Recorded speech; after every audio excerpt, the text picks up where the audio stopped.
Ya, bueno, hoy vamos a dar la segunda de farmacocinética. Que la vez pasada habíamos revisado ya los primeros conceptos importantes en farmacocinética, ¿verdad? Hablamos de las, ¿cómo se llama? Partes, momentos o segmentos en los que se puede dividir el estudio de la cinética de un fármaco. Ahora dijimos que para la cinética que enseñamos en el cuarto, por ejemplo, la cinética de los clínicos, ¿verdad? Teníamos la fase de absorción, liberación. Después, distribución. Después, metabolismo y excreción. ¿Verdad? Esas son las clásicas, los clásicos, las clásicas partes, digamos, de la cinética, ¿verdad? Que básicamente es la descripción de los distintos compartimientos y procesos y eventos que van sucediendo y que afectan a la concentración de fármacos. ¿Se acuerdan? En función del tiempo. Habíamos dicho que la cinética estudia eso y que la dinámica se encarga de estudiar qué cosa. La relación de la dosis con el efecto. ¿Verdad? O sea, eso es muy importante, siempre recuerden. Si bien es cierto, estos dos conceptos son inseparables los unos de los otros en la práctica diaria, ¿verdad? Es decir, el bolo, la cinética y la dinámica son cosas que funcionan, operan al mismo tiempo, ¿verdad? El bolo influye en la concentración y la cinética del fármaco influye en el efecto, porque al influir en la concentración de la droga, el efecto y la concentración están relacionados íntimamente, ¿verdad? Sin embargo, es muy útil estudiarlas por separado. Cinéticamente hablando, dijimos también, repasando rápido, ¿verdad?, que las áreas más importantes de estudio para nosotros estaban relacionadas con qué procesos. Distribución, metabolismo y excreción. Y habíamos dicho que en el apartado de distribución habían algunas particularidades que los clínicos no veían, que si nosotros sí veíamos, o sea, que sí vemos, y que estudiamos y que tienen que ver con la característica o con la naturaleza de las drogas que utilizamos, ¿verdad? Que son qué cosas. No, a ver. Habíamos hablado de un concepto clave que se llama... Con A empieza el concepto. Estaba durmiendo. Habíamos dicho que en el apartado de distribución había un concepto que habíamos introducido que es muy importante para nosotros porque en la práctica, en la farmacología clínica convencional no tiene tanta aplicación, ¿verdad? Que era el concepto de aclaramiento. ¿Sí? ¿Eh? Entonces, ¿seguiste bien? El aclaramiento, habíamos dicho que se podía hablar de aclaramientos en dos términos, ¿verdad? Un aclaramiento que es de tipo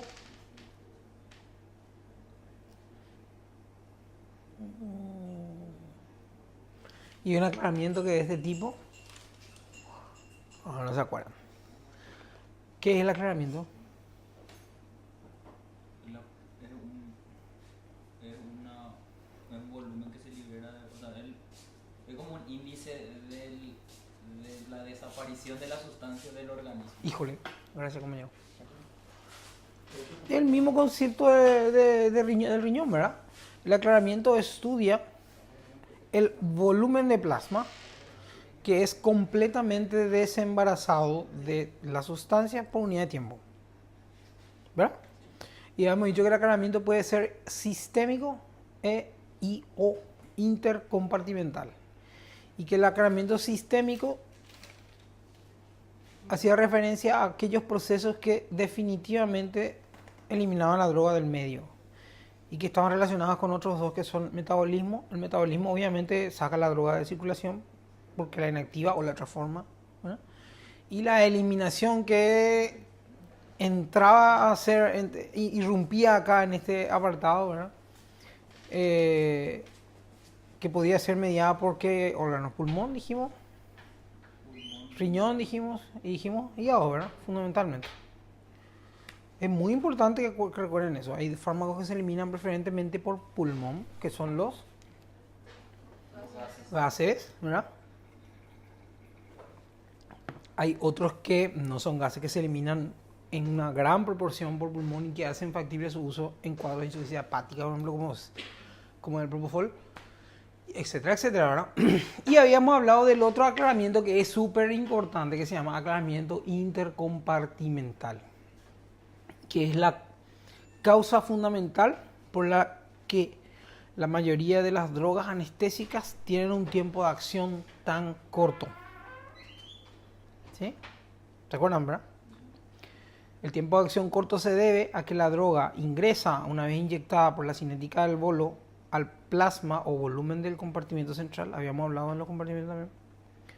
Dijimos que el compartimento central estaba constituido por el plasma y por quienes, por los órganos de alto flujo: corazón, riñón, cerebro, hígado, vísceras sólidas, glándulas, plasma, sangre, ¿verdad? Y que los compartimientos cinéticos no necesariamente eran anatómicos, sino cinéticos. Si podían ser estudiados como un solo compartimento en virtud a que se mezclan todos casi al mismo tiempo, ¿verdad? Dijimos también que el aclaramiento intercompartimental, estábamos en eso, ¿verdad? Que la droga cuando pasa a plasma satura el compartimento central, luego esa droga pasa a otros compartimientos que pueden ser fundamentalmente dos, dijimos, uno de intercambio rápido y uno de intercambio lento. El compartimiento de intercambio rápido estaba cinéticamente, o sea, que anatómicamente emparentado sobre todo con el músculo, ¿verdad? Y el de compartimiento lento con la grasa. Y ahí podemos incluir hueso, piel, qué sé yo, ¿verdad? Y que se llamaban así en virtud a que las propiedades físico-químicas de esos tejidos hacían que tuvieran que las drogas tuvieran mayor o menor afinidad para entrar en esos compartimientos, ¿verdad? ¿Sí? Hablamos también del volumen de distribución. Estoy haciendo este repaso porque yo sabía lo que después de 3 viernes no iban a tener idea de lo que íbamos a estar hablando, así que menos todavía van a entender ahora lo que vamos muy avanzando, ¿verdad? Después de qué más hablamos, hablamos de un concepto clave que se llama volumen. ¿Qué era el volumen de distribución? Es un volumen aparente que explica la concentración de un fármaco tras una cierta dosis. Exactamente. Es un volumen aparente, conceptual, matemático, definido, y que te ayuda a conceptualizar o a explicar, por eso se llama volumen aparente, ¿verdad? La concentración de las drogas tomadas. Dijimos también que el volumen aparente en realidad está relacionado con el tiempo, porque si nosotros medimos una droga, a los 5 minutos va a tener una concentración, a los 10 minutos otra, a la media hora otra, a la 1 hora otra y así sucesivamente, ¿verdad? Excepto que, medida la tasa de eliminación o aclaramiento, sumado, entiéndase, aclaramiento sistémico e intercompartimental, iniciemos una perfusión continua que empate ese aclaramiento y lleguemos a un estado que se llama el estado estacionario, ¿verdad? Entonces ahí hablamos del volumen del compartimiento central, ¿verdad? El volumen de compartimiento central es muy importante porque si el volumen de compartimiento central se achica, ¿qué significa? O sea, es pequeño. Una droga con un volumen de compartimiento central pequeño, ¿qué idea trae? ¿Qué concepto? ¿Qué significa eso? Que difunde directamente a donde... Si yo tengo una droga A, cuyo volumen de compartimiento central es 2 litros, y una droga B, cuyo volumen de compartimiento central es 5 litros, ¿qué dice eso? Que el de 5 litros se está yendo a otro lugar después del músculo graso. Muy bien. ¿Cómo se puede decir eso más elegantemente? Que, bien.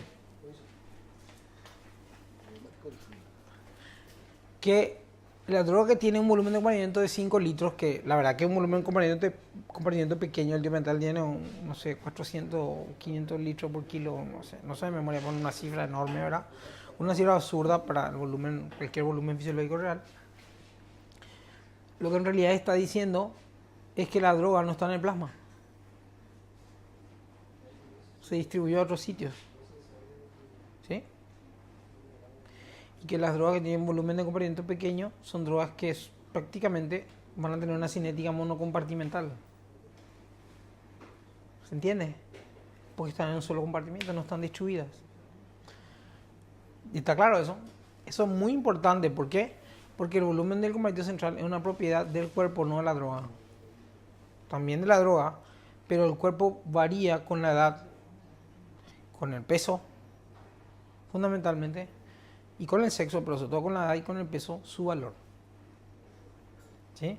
Así, los niños pequeños, neonatos por ejemplo, ¿verdad?, tienen un volumen de compartimento central mucho mayor, porque tienen una proporción relativa de agua en función a cada kilo de peso mucho mayor. En el niño de término, estamos hablando de una proporción de 70 a 75 ml por kilo, y un prematuro podría llegar hasta 90 ml por kilo de agua. Y un adulto está alrededor de ¿cuánto? 60, 65 ml por kilo de agua, ¿verdad? Entonces estamos hablando de que hay más o menos agua para diluir la droga. ¿Sí? Así los ancianos suelen tener un volumen de compartimiento central mucho menor. Esa es la razón por la que si le hace una droga a una dosis convencional a un anciano de 70 años, es más probable que lo mates. ¿Sí? ¿Por qué? Porque el compartimiento central es más pequeño, así que la dosis pico alcanzada se incrementa, la fracción libre de la droga también, y los efectos adversos se presentan.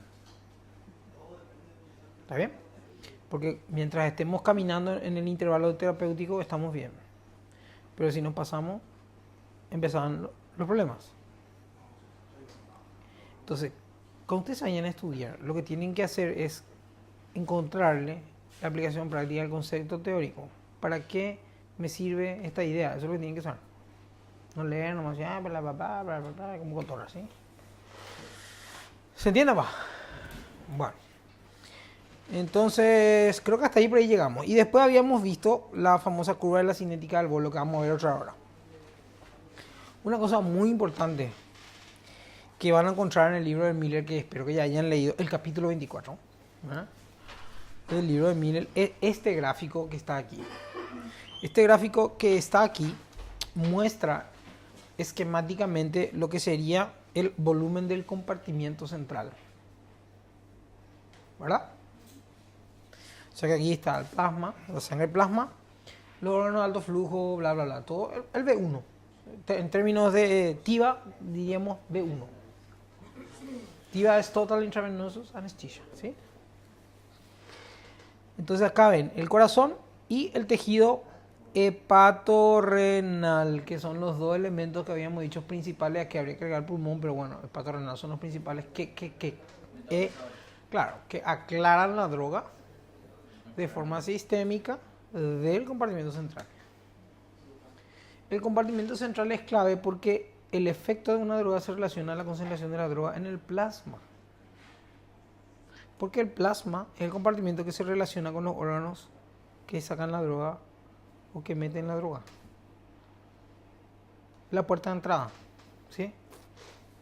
El corazón es la bomba que mezcla todos estos venenos, ¿sí?, entre el territorio arterioso y el arterial y venoso. Y el tejido hepatorrenal es el que elimina el fármaco. Entonces se puede hablar de un concepto interesante que se llama fracción de extracción de la droga. La fracción de extracción de la droga, Q indica Q en este esquema indica el flujo sanguíneo, ¿verdad?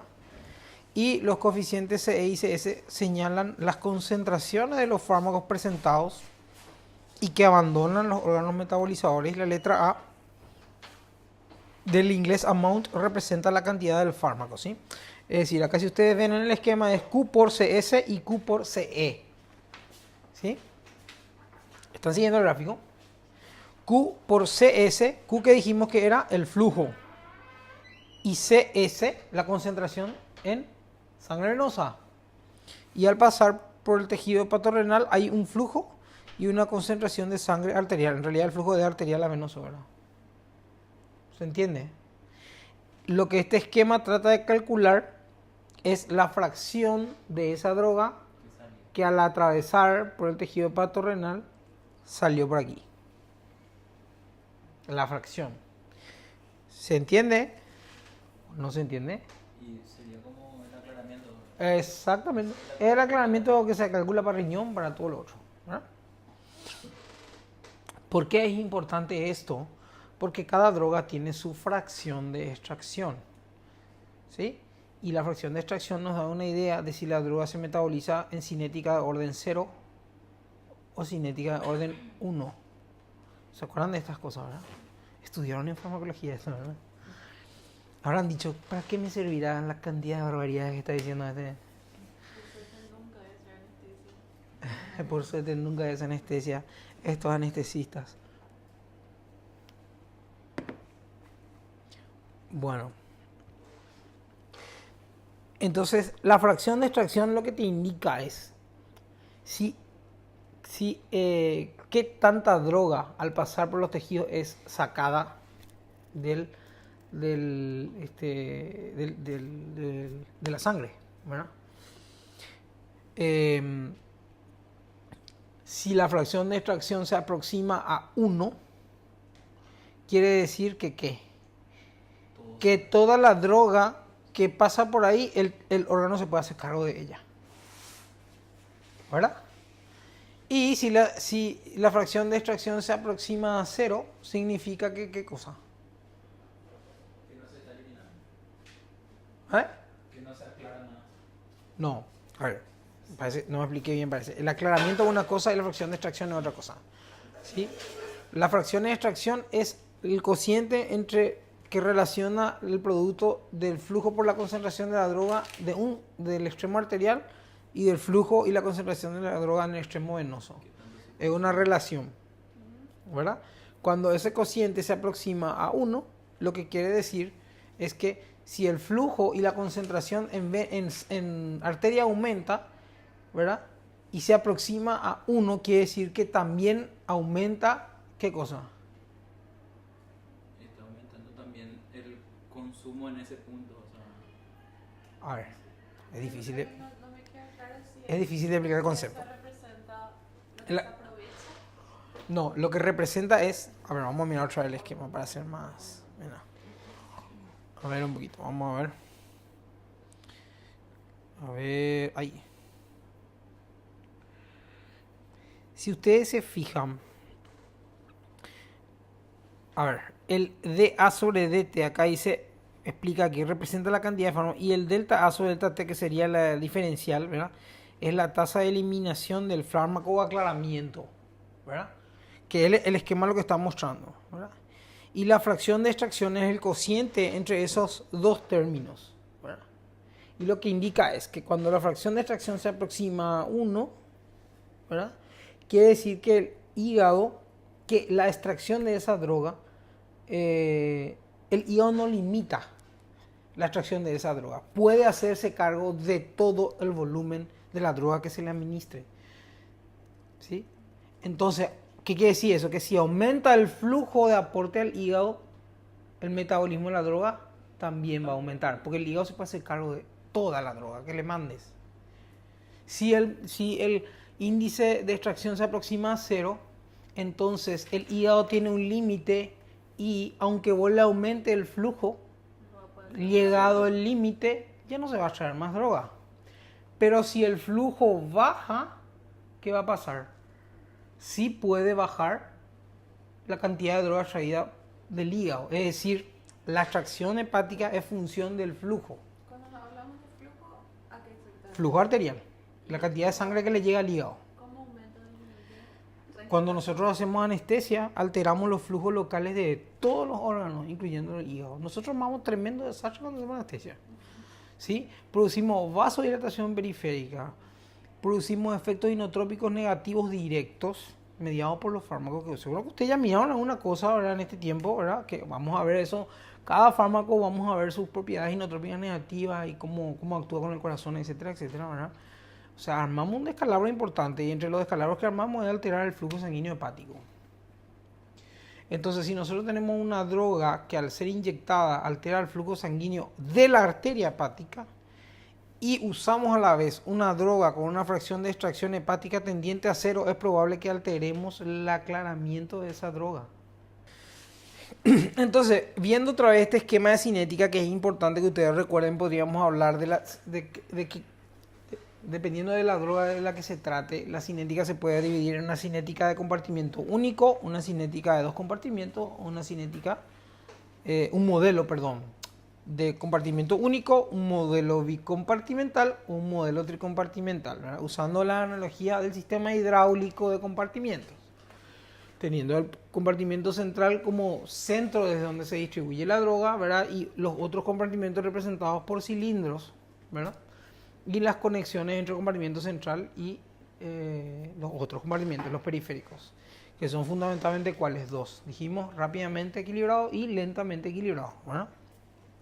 Hay drogas que, como dijimos, casi no se distribuyen a los otros compartimientos como el remifentanil, un opioide de acción potente cuya característica fundamental es que está casi todo el tiempo en el compartimiento central, porque la tasa de metabolización no le permite luego ir a otro lado, ¿sí? ¿Y por qué funciona? Porque el sitio del efecto, sistema nervioso central, está formando parte del compartimiento central. ¿Se entiende?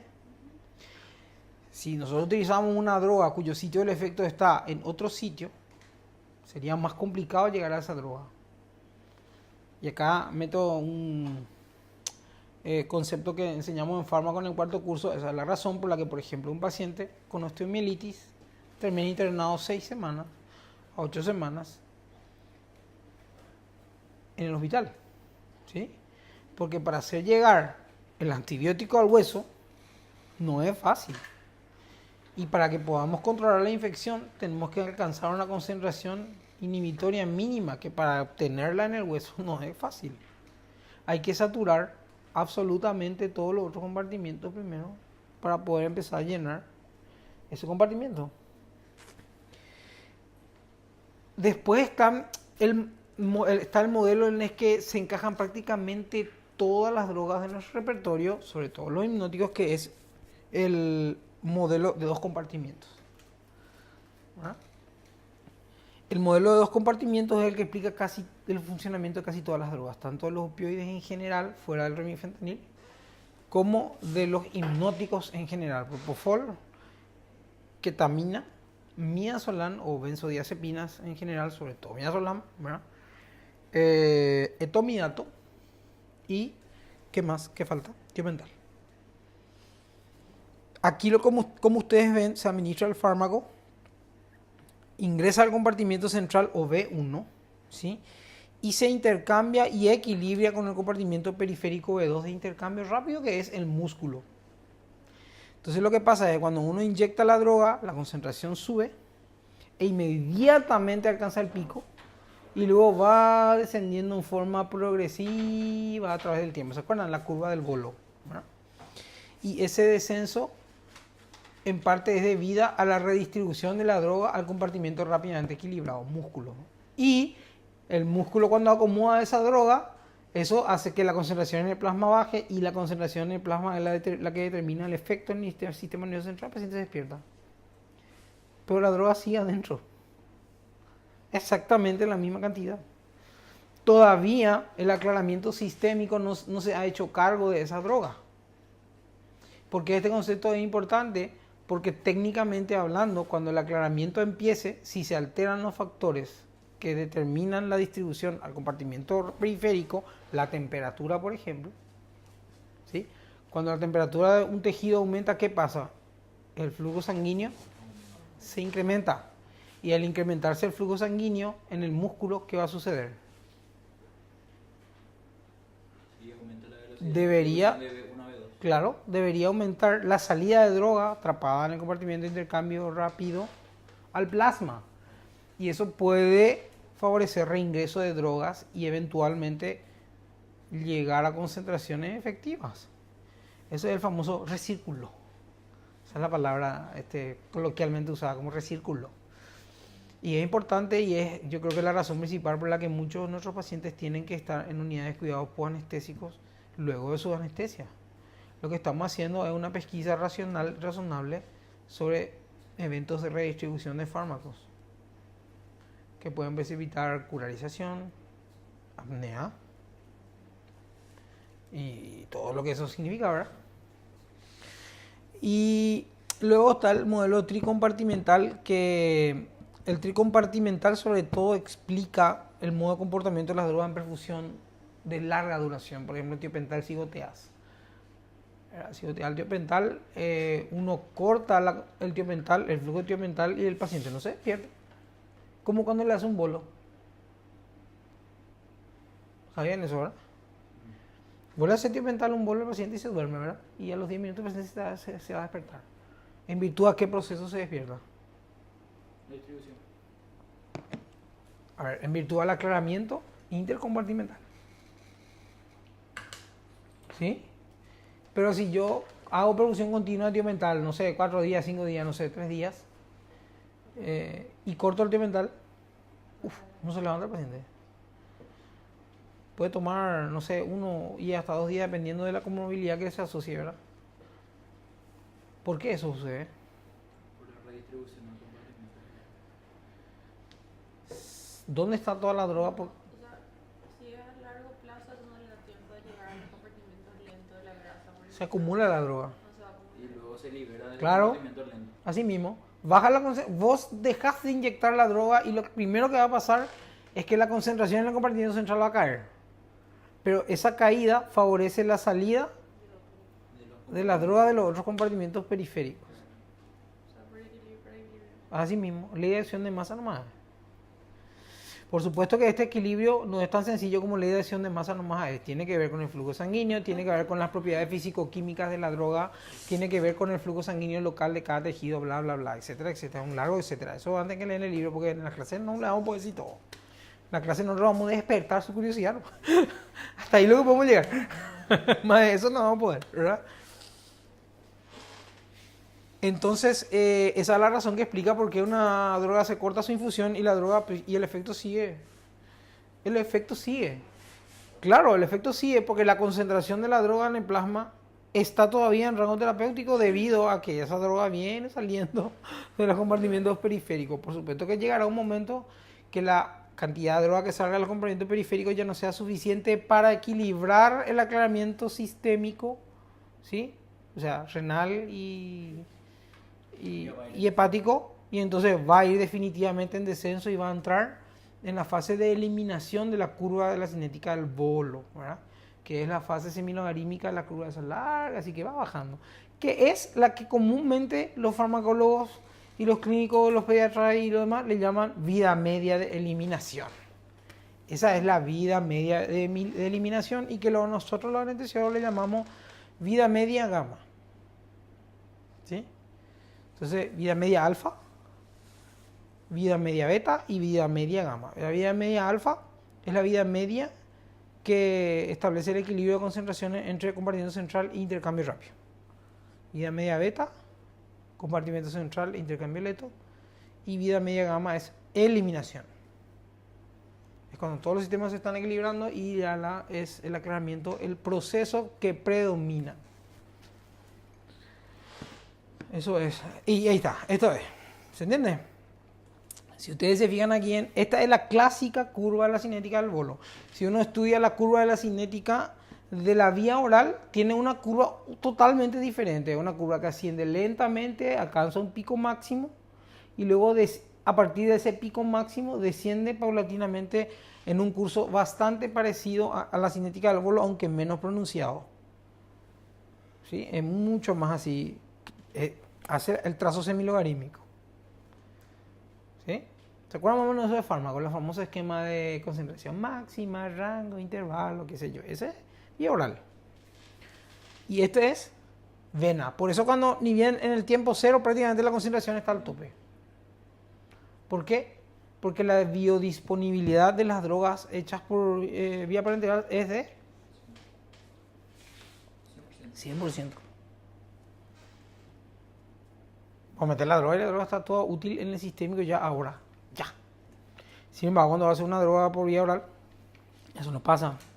Está la eliminación presistémica, el nivel de absorción por los enterocitos, el efecto de primer paso, un montón de espectáculos y después recién llega la sangre. Y recién está biodisponible. Eso no pasa con las drogas. Entonces, repasando, fase de distribución rápida, curva azul, ven que el compartimento central, que está representado por el tubo del medio, ¿verdad? Tiene flechas que se dirigen todas hacia los otros compartimentos. Es decir, en esta fase de la curva, la droga está yéndose a todos los sitios, se está distribuyendo. Solo que en algunos sitios va más rápido y en otros sitios va más lento. ¿Se entiende eso? demasiado intuitivo esto.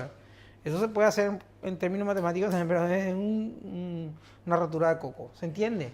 ¿Sí? Luego cuando se entra en la fase de distribución lenta roja, se ve qué cosa. Fíjense la flecha cómo está. Hay entre el compartimiento central un compartimiento, el grandote, el gordote, ¿no?, que tiene la flecha dirigiéndose hacia ella.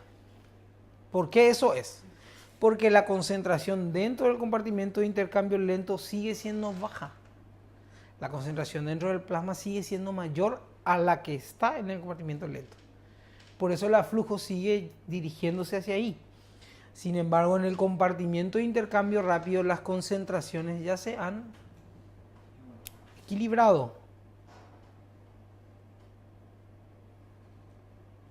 Ustedes pensaban que anestesia era dormir, no, paciente. Se han equilibrado. ¿Se entiende? ¿O no se entiende? Entonces, en la segunda fase, ¿qué es lo que pasa? El compartimento de intercambio o de equilibrio rápido ya está empezando a devolver droga al plasma. ¿Sí? Y también recibiendo, es un equilibrio. No es un proceso unidireccional, este es un proceso bidireccional. Se está hablando de los procesos que predominan, cuál es la dirección hacia donde predomina el proceso. Y en la fase final, ¿qué es lo que se ve? Que los dos compartimientos devuelven fármaco al compartimiento central. Y acá ven un caño que saca la droga afuera, ¿verdad? Que ya saben ese caño que dijimos que es sobre todo el riñón y el hígado, ¿verdad? Aclaramiento sistémico. ¿Se entiende eso? No hay... Ahora me llamaron al otorrino. ¿Quién meterle al paciente? Y yo le dije, me notaré ya, le dije. Hola, sí. Sí, ya se vaya. ¿Qué pasa? Yo nomás necesito. Ah, bueno, hasta necesita eso. Anda, atender las necesidades. Bueno, esto ya tengo que editar, ya voy a dejar de decir más nada. Cinética del backend. Cinética del backend. A ver, ¿cómo explicar la cinética del backend? Es una herramienta para estudiar el comportamiento de los fármacos en perfusión continua. La cinética de la perfusión continua es muy diferente a la cinética del serrucho o del bolo. El serrucho o del bolo, ¿verdad? Que es compatible con la administración de fármacos por vía oral o inyección intermitente, fentanilo intermitente, etcétera, etcétera, lo que sea, ¿verdad? La cinética de perfusión te permite mantener una concentración constante de la droga y evitar, ¿qué cosa? Los picos y los valles. Los picos, ¿por qué uno quiere evitar? Para evitar los efectos adversos. ¿Sí? Que es lo que nosotros hacemos cuando, repicale su fenta. Le mandamos, ¿verdad? Entonces una porción de ese fenta se usa, va al pico y si te pasaste de mambo, ¿verdad? El efecto ya no se incrementa. Ya empiezan los efectos adversos, ¿verdad? En la cinética del backend que estudia la perfusión continua, nos damos cuenta que el sostener concentraciones en el rango terapéutico es menos deletérea que estar yendo de pico a valle, porque el valle, ¿cuál es el problema del valle? Que pierde ese efecto terapéutico. ¿Sí? Y eso es un problema en cualquier droga. Supónganse que un antibiótico, mal. Supónganse que un anticonvulsivante, mal. Supónganse que un antiarrítmico, mal. Supónganse que un anticoagulante, más mal. Supónganse que es un hipnótico, mal. Despertar intraoperatorio. ¿Sí? Entonces, ustedes tienen que conocer esa cinética para saber cuándo es que tienen que, usando el término coloquial, repicar una droga si van a hacer cinética al bolo, o para poder conocer los beneficios que le provee una administración en perfusión continua de una droga. ¿Sí? Ahora, ¿qué es lo que estudia la cinética del backend? Haciendo uso del volumen, de los volúmenes de distribución y de las tasas de aclaramiento sistémico e intercompartimental de las drogas, permite estimar cuánto tiempo va a pasar hasta que la concentración determinada de una droga se reduzca a un punto determinado de esta también en función del tiempo que se perfunda esa droga. Voy a hablar castellano. Si vos perfundís Propofol 30 minutos, una hora, a ver, acá está el esquema. A ver, simulación de los tiempos de decremento para una infusión controlada de objetivo fijada para mantener un objetivo de concentración de Propofol de 4 nanomicrogramos por ml, que es una concentración que te permite anestesia general. En el plasma estamos hablando, concentración plasmática, ¿verdad?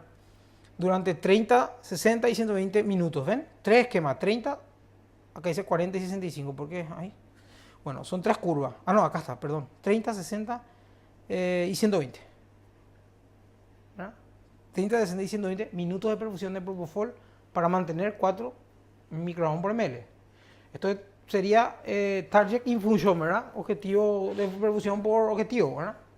TCI. TIVA, TCI, ¿verdad? Entonces, si vos perfundís, ¿qué ven aquí? Que las tres curvas no son iguales. Si vos perfundís media hora, el tiempo que le va a tomar al cuerpo deshacerse de la mitad del Propofol va a ser 1. Y si perfundís 1 hora va a ser 8. Y si perfundís 1 hora y media va a ser 8. Es decir, va a ser más largo. Y la cinética del VAC en lo que hace es estudiar esos modelos para alimentar algoritmos cinéticos, cinético-dinámicos en realidad, porque no solo cinéticos, sino cinético-dinámicos, ¿verdad? Que permitan perfundir una droga en manera inteligente y no en una fija concentración, por ejemplo, 5 ml por 5 cc hora, por ejemplo. Si vos perfundís una droga 5 cc hora al mismo ritmo todo el tiempo, ¿qué va a pasar a medida que pasa el tiempo? La droga se va a acumular. ¿Sí? Y la concentración de la droga en el plasma se va a... ¿Qué va a pasar? Se va a incrementar, ¿verdad?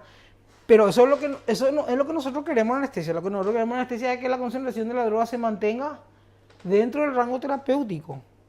Quiere decir que momento a momento deberíamos de ajustar la dosis de perfusión de la droga para obtener ese resultado y evitar que se acumule la droga en el cuerpo, que es lo que nosotros no queremos. ¿Por qué? Porque nosotros termina la cirugía y tenemos que despertar a nuestro paciente. Tenemos que mandar, a veces le tenemos que mandar a su casa, no podemos quedar 1 hora y media esperando ahí. Eso de quirófano muerto probablemente no te vuelvan a llamar si te pasa eso. ¿Sí? Entonces, esta cinética es la que alimenta los algoritmos de TIVA TCI que ustedes ven seguro que no sé si ya vieron TIVA TCI porque Propofol no tenemos en el hospital, ¿verdad? Para hacer TIVA TCI completo, ¿verdad? En trasplante, ¿verdad? Pero sí habrán visto ya la dosificación de TCI, de remifentanil en cirugía balanceada con androgenados, ¿verdad? Ya habrán visto eso. Eso no es TIVA TCI puro, ¿verdad? Porque estamos hablando de hipnóticos con CO. Sin embargo, es muy útil porque aplicada la cinética VAC en solo a REMI, igual te permite predecir en qué momento el REMI va a bajar de concentración en determinado punto, ¿verdad? Eso es lo que se llama tiempo de decremento. ¿Sí? El tiempo de decremento es el tiempo transcurrido para bajar la concentración de un fármaco en determinado porcentaje. Por ejemplo, un tiempo de decremento famoso muy utilizado es el tiempo necesario para que una droga disminuya su concentración en la mitad. ¿Qué se llama? ¿Qué se llama? T media, está bien, vida media, pero tiene un nombre, un apellido. Porque cuando vos decís vida media y un clínico te escucha, un pediatra va a pensar en qué cosa. En la T media gamma, en la vida media de eliminación. Pero a nosotros eso no nos importa. O sí, pero no tanto. ¿Verdad? Nosotros lo que queremos saber es qué cosa. El tiempo que necesitamos para que la concentración de la droga baje a la mitad en el plasma, de manera que el paciente se pueda despertar, ¿verdad? Y eso depende de cada droga, depende del tiempo de infusión. Les explico mejor, a ver si me hago entender. Fíjense en este esquema de tiempo de decremento de hipnóticos. Acá hay una lista de 4 hipnóticos. Midazolam, Propofol, tiopental y dexmedetomina, que es un hipnótico, pero no sé por qué Miller cita dexmedeto acá, ¿verdad? Pero fijándonos solo en mida, propo y tiopental, fíjense, la curva muestra tiempo de decremento 50%, vida media sensible al contexto. El tiempo de decremento de descenso del 50% es la vida media sensible al contexto, es la vida media del tiempo de decremento de mayor uso. Y fíjense que cuando, por ejemplo, fijémonos en dos ejemplos extremos, el tiopental que habíamos hablado, que es la curva azul, y el propofol, que es la curva lila, miren, acá está, tirada en el piso. ¿Qué conclusión sacan de esto? Este es tiempo, 100 minutos, 200 minutos, 300 minutos, 600 minutos. 600 minutos, ¿cuánto tiempo? 4 horas, pues ya, 5 horas. Sí, no, 600 minutos es 10 horas. 100 minutos, 10 horas, ¿verdad? Vos le pasás 10 horas de perfusión al propofol. Y fíjense lo que pasa. Esto que está acá es minutos, 50 minutos, 100 minutos, 150, 200, y bla, bla, bla. Fíjense con lo que pasa al propofol. Apenas incrementa su vida media sensible al contexto. ¿Verdad? ¿Sí o no?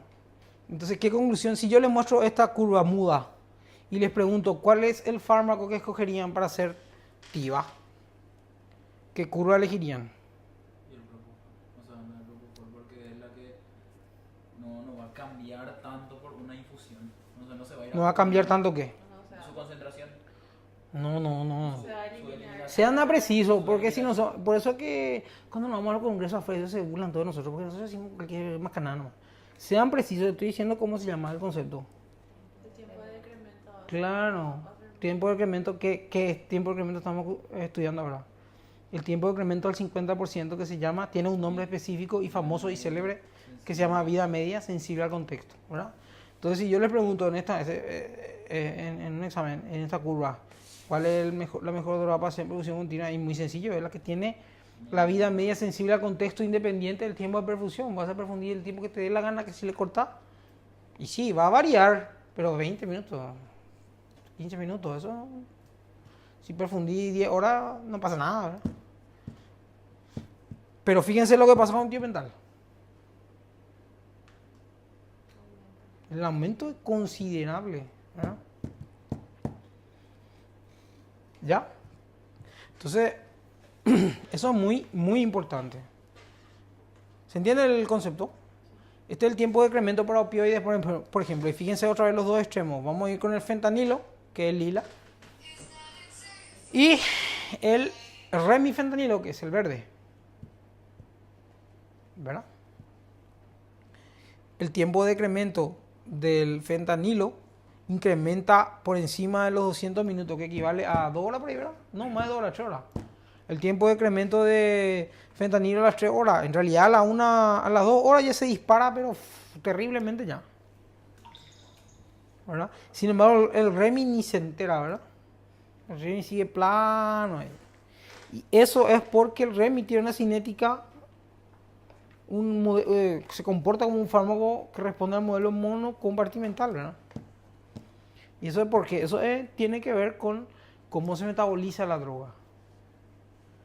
¿Sí? Porque el aclaramiento del remifentanil, el descenso de la concentración no es función del aclaramiento intercompartimental, sino del sistémico. Y además es independiente del hígado y del riñón. Se hace ahí en el plasma solito, espectacular, ¿verdad? Hay otras drogas con ese comportamiento parecido, ¿verdad? Por ejemplo, el esmolol es una de ellas, ¿verdad? Una droga, un metabloqueante de acción ultra rápida que tiene un metabolismo similar al remifentanil, que es muy útil en escenarios hemodinámicos específicos, ¿verdad? En donde uno necesita un metabloqueo de acción potente de ingreso rápido y de salida inmediata también, ¿verdad? Ya. Y esto es más de lo mismo, ¿verdad? Esto es más de lo mismo. Lo que este gráfico les puse en realidad, porque quería concentrarme en este punto del gráfico que va a ser el motivo de nuestra siguiente clase, que es dinámica, ¿verdad? Que es el sitio del efecto. Por ejemplo, una meningitis, el sitio del efecto es las meninges, ¿verdad? En una uveitis, ¿qué se dice? En una uveitis. No me hay que decir la ula y la porque...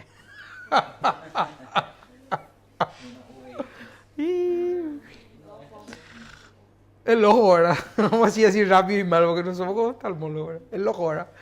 En una osteomielitis, el hueso, ¿verdad?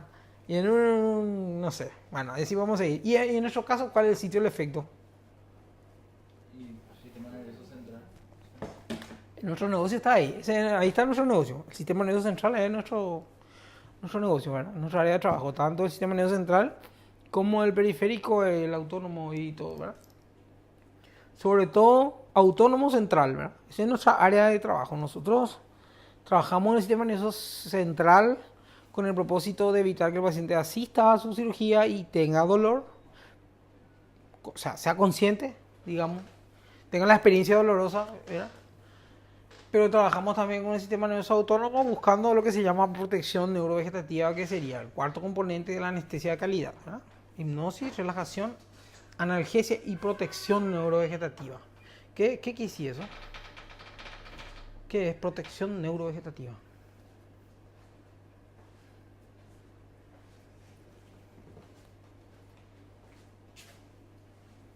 No saben, van a buscar eso. Bueno, les voy a decir eso. Protección neurovegetativa. Si no me hace ok, ya. Entonces el sitio del efecto en nuestro caso es el sistema nervioso central. Y ven que acá hay una constante que se llama constante IE, que sería constante de ingreso al, o constante 1E. Sí, constante 1E, compartimiento central, que es compartimiento 1 a E, que es efecto, ¿verdad? Y hay otra constante que se llama KE0, ¿verdad? O KEO también le dicen los expertos en TIVA, ¿verdad? Acá está, ¿ven? ¿Ven o no ven? ¿Sí? Entonces, escriban en esos cuadernitos así, KEO, escriban, y después váyanse a estudiar esta semana. Porque la semana que viene vamos a hablar de este símbolo, porque es muy importante, ¿sí? ¿Por qué es muy importante? Porque cuando vos haces anestesia y tenés escaso margen fisiológico y necesitas precisión, si vos no conoces la constante KEO de las drogas, es muy difícil que hagan las cosas bien. ¿Sí? Es difícil que hagas las cosas bien. Probablemente vas a hacer muchas macanadas, ¿verdad? Entonces, es un concepto así muy abstracto, muy teórico, sí, pero que tiene una aplicación práctica brutal. No sé cómo le voy a aplicar. De hecho, ese es el elemento clave a la hora de diseñar algoritmos cinéticos dinámicos para las drogas todas, no solamente las drogas anestésicas, ¿verdad? Como ven, la constante KEO es la constante de ¿qué? De salida desde el sitio del efecto, ¿verdad? ¿Se entiende eso? Demasiado fácil, ¿verdad? ¿Pregunta? ¿Duda?